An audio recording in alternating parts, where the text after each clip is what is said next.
Dan ini juga mereka tuh Jumatan zaman saya kecil tuh di kampung hilangnya cuma sendal mentok, Pak. Di sini bisa motor ya. Motor hilang. Pulang-pulang berangkat naik sepeda, pulang-pulang bawa motor gitu.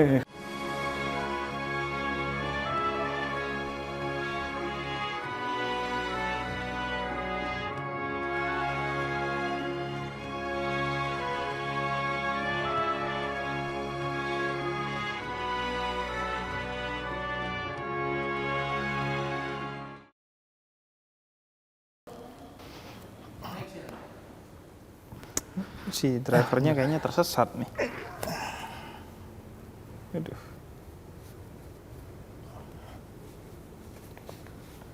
Udahlah, tungguin aja lah.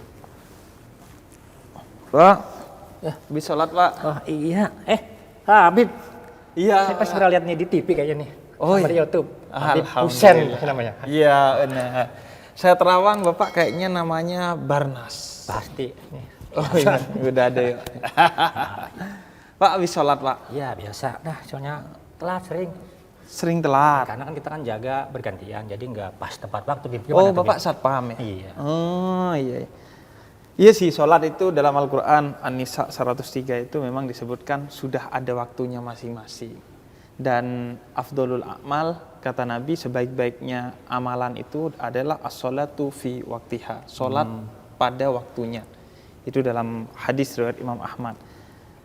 Cuman kemudian waktu itu bukan berarti di awal waktu ketika kita punya kewajiban lain yang juga harus kita tunaikan seperti Bapak nih jadi satpam misalnya.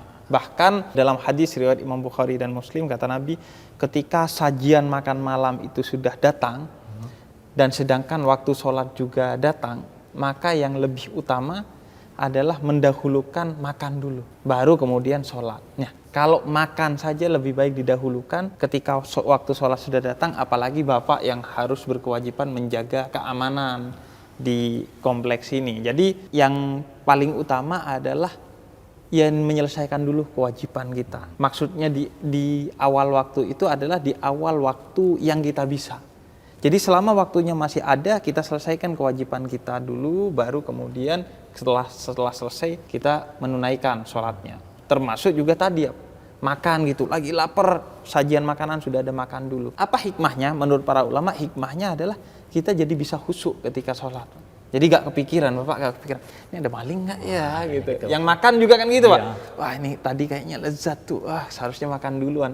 Akhirnya kita bisa khusyuk dalam sholat karena urusan kita sudah selesai. Karena itu dalam riwayat hadis lain dari Imam Daruqutni menjelaskan sholat itu di awal waktu adalah diridhoi Allah, di tengah waktu dirahmati Allah, dan di akhir waktu diampuni Allah. Ini untuk menunjukkan bahwa ya ketika kita bisa dimanapun waktunya, semua itu ada kebaikan yang Allah siapkan untuk kita.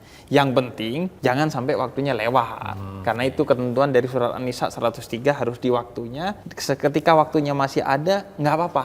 Nunggu sampai urusan kita selesai dulu. Yang penting ya ketika sudah waktunya sudah masuk dan kita sudah nggak punya urusan, harus disegerakan. Nah, itu yang dimaksud di awal waktu. Bukan menunda-nunda padahal kita sudah nggak melakukan apa-apa gitu. Gitu ya. Bisa nggak itu dikodok atau dikasar gitu? Nah, kalau memang kita tidak ada sesuatu yang menyebabkan memperbolehkan kita untuk mengkodok, itu ya nggak boleh. Nggak boleh, kecuali kita lupa ketiduran, maka begitu bangun harus langsung segera mengkodok. Nah, ini yang kadang salah orang. Karena lupa sholat maghrib, kodoknya besok pas maghrib. Enggak, begitu ingat langsung. Tapi kalau karena urusan-urusan meskipun yang wajib, maka ketika sudah waktunya mepet harus segera sholat. Nggak boleh, kodok aja karena saya lagi jaga satpam. Enggak. Tapi harus sholat. Toh sholat kan nggak mesti di masjid. Bisa di pos satpam dan lain sebagainya. Karena gini, kadang orang tuh bukan urusan yang sebenarnya tidak bisa ditunda, masih bisa ditunda, tetap mengutamakan urusan duniawi mereka. Padahal yang menyebabkan mereka sukses di dunia atau yang memberikan mereka pekerjaan di dunia itu kan utamanya Allah. Jadi jangan abaikan kewajiban kepada Allah hanya karena urusan-urusan duniawi kita. Kalau bisa memang ditunda urusan duniawinya, ya ditunda. untuk sholat. Tapi kalau nggak bisa ditunda, ya udah sholatnya setelah itu aja. Yang penting urusannya selesai dan tidak sampai keluar waktu sholat. Oh gitu ya. Begitu juga kalau tadi menjamak sholat gitu. Menjamak sholat ya kalau memang ada halangan. Misalnya kita lagi perjalanan, lagi sakit dan lain sebagainya, maka bolehlah menjamak sholat gitu. Kalau mengqashar itu artinya kalau kita dalam perjalanan yang jaraknya melebihi jarak yang telah ditentukan para ulama. Yang paling umum adalah melebihi 90 km bolehlah. Boleh. Itu mengqashar sholatnya. Ngomong-ngomong, Pak Barnas sudah berapa lama Pak jadi satpam?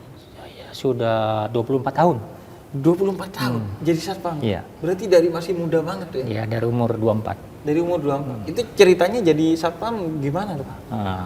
Ada kayak ini ada perusahaannya perekrutan atau... perusahaan dulu, jadi kita direkrut untuk jaga di Sidowang ini kan baru nih, baru berdiri 97, langsung masuk sini saya dulu. Dan nggak pernah pindah-pindah di Nggak sana pernah tuh? pindah-pindah sampai sekarang. Jaganya di sini Pak, di Baitul Quran. Arealin aja sih, kan ada 2 hektar lebih nih. Oh, jagain Jadi, Pak, ya. ya. Dan ini suka dukanya apa tuh Pak kalau jadi Ya, suka dukanya ada aja sih. Sukanya ya kalau sini tiap hari kita ketemu orang ganti-ganti itu tiap hari kan, ya beli orang berilmu banyak, lagi Pak orang ya. berilmu Ini banyak. Sini kan Baitul banyak orang Quran, berilmu ya. semua, orang berilmu semua banyak di sini. Jadi Tapi tiap kalau hari- ketemu maling pernah nggak? maling sering. Sering? Iya. Oh, Cuma iya. kita kan nggak berani tangkap, cuman kasih informasi aja. Iya, paling. kita ngelapor. Ngelapor ya. aja paling. Ngelapor kepada yang berwajib ya, Iya. karena mereka yang bisa deh Pak. Soalnya kan ini kan agak daerahnya rawan juga nih, keliling-keliling sini rawan. Iya, iya. Soalnya Terus- kita paling pinggir. Paling pinggir sini kan dulu kan sini belum ada nih.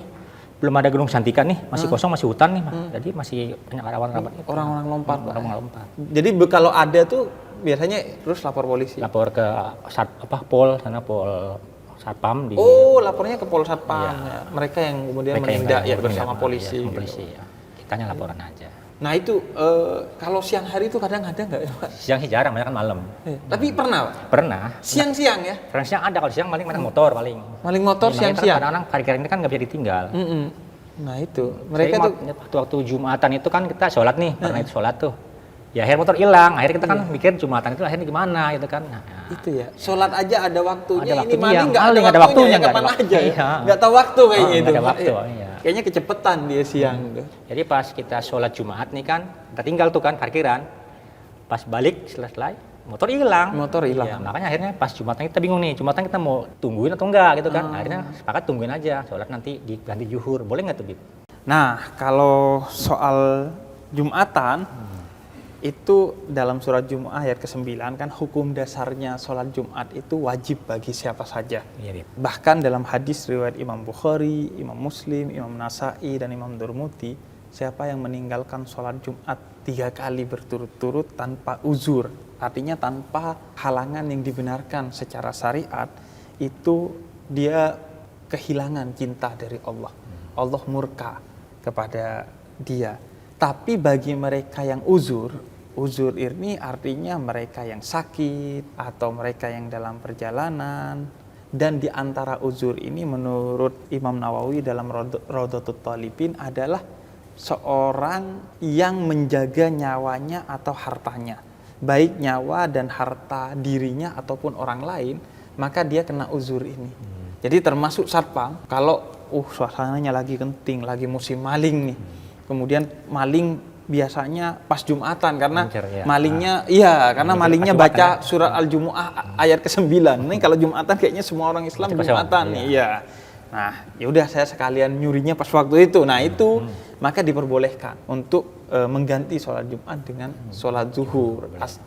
Kalau memang tidak mungkin ditinggalkan nih menjaga pos satpam gitu. Tapi kalau memang masih mungkin karena itu hukum dasarnya wajib, maka wajib. Jadi tergantung nih kalau lagi musim maling dan malingnya pas Jumatan ya udah nggak apa-apa termasuk uzur yang dibenarkan. Tapi kita nggak sering-sering, paling cuma sebulan sekali paling pas Jumat itu. Atau pas di genting-gentingnya atau pas lagi ada kecurigaan gitu. Jadi itu termasuk uzur. Ya, dan ini juga mereka tuh Jumatan zaman saya kecil tuh di kampung hilangnya cuma sendal mentok Pak. Di sini bisa motor ya. Motor hilang. Pulang-pulang berangkat naik sepeda, pulang-pulang bawa motor. Nah, itu. Kalau sendal sih udah biasa hilang sih. Makanya itu kan, mungkin ketukar juga atau apa itu kan. itu keprihatinan. Makanya kadang kita di dalam masjid akhirnya mikirin sendal nih, nggak mikirin Allah Iya, gitu. iya kan. Sendal gue bagus, takut hilang nih kan itu. Iya, kan. takut hilang dia. Malah ketika di luar pakai sendal kita bagus karena mikirin Allah gitu.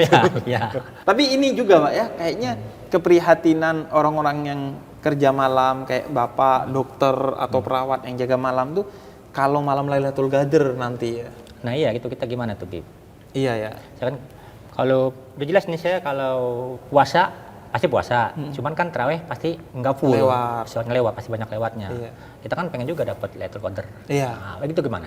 Nah kalau tarawih itu kan beda dengan sholat Jumat ya. Tarawih itu sifatnya sunnah, sehingga lebih baik mengutamakan yang wajib yaitu jaga pos satpam.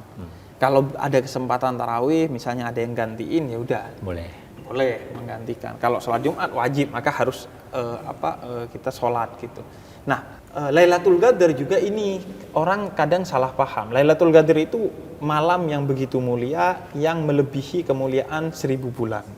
Dan kita akan berlomba-lomba mendapatkannya. Menurut mayoritas ulama mengacu kepada hadis Nabi dari riwayat Imam Bukhari dan Imam Muslim itu di 10 malam terakhir di malam-malam ganjil di bulan Ramadan.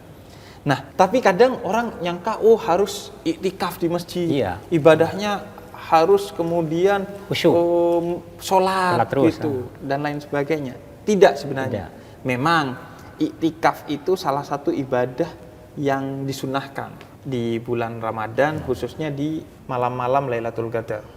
Tapi tidak kurang mulianya ibadah di bulan Ramadan itu dengan menjaga keamanan dan ketertiban di pos satpam atau kemudian mengurusi orang-orang yang sedang sakit, apalagi seperti sekarang yang masih pandemi ini. Jadi mengurusi orang sakit, menjaga orang sakit di rumah sakit itu juga ibadah yang sangat mulia. Bahkan sangat mulia karena ibadah itu bukan hanya kepada Allah, tapi ibadah yang dilakukan dengan memberikan kebaikan kepada sesama manusia. Siapa yang menyayangi orang di muka bumi ini, maka Allah akan menyayanginya. Jadi iktikaf memang menurut para ulama itu di masjid. Tapi inti dari iktikaf itu adalah kita berdiam diri, memohon ampun kepada Allah, merenungkan dosa-dosa kita, dan kemudian muhasabah diri, mengintrospeksi diri. Maka di pos satpam juga itu bisa dilakukan. Apalagi dalam hadisnya Nabi mengatakan, semua tempat kecuali kamar mandi dan kuburan itu adalah masjid jika kamu gunakan untuk ibadah. Jadi nggak apa-apa Pak. Mencari malam Lailatul Qadar di pos satpam. Bisa juga dengan kan baca Quran bisa di pos satpam, sholat juga bisa. Yang penting tetap sambil menjaga, karena ketika kita menjaga keamanan itu juga ibadah. Iya kan, sini kan sering pakai sholat tarawih. Jadi kan saya nggak sholat nih. Saya kan jaga kendaraannya tuh kan, ngomong-ngomong saya jaga kendaraannya. Iya, nah itu juga ibadah. Juga. Bahkan itu ibadah yang wajib karena itu kan tugas Bapak. Ya. Karena sholat tarawih kan sunnah kan. Yaudah kalau begitu Pak, ini kebetulan saya ada jemputan dan saya ada undangan buka puasa bersama. Nih saya tadi di depan dapat ini Pak, dapat gratisan nih untuk takjil. Ini buat Bapak aja deh. Buat saya nih. Buat Bapak. Aduh, terima kasih banyak nih. Saya kebetulan ada nih, bentar lagi buka puasa bersama. Jadi kita buat buka sore nanti. Nah iya, nanti jangan sampai telat kalau makannya Pak. Pasti. Iya, kalau enggak bukan dosa sih, tapi mah Bapak ya. Baik Pak, saya duluan Pak ya. Terima kasih Bim. Iya.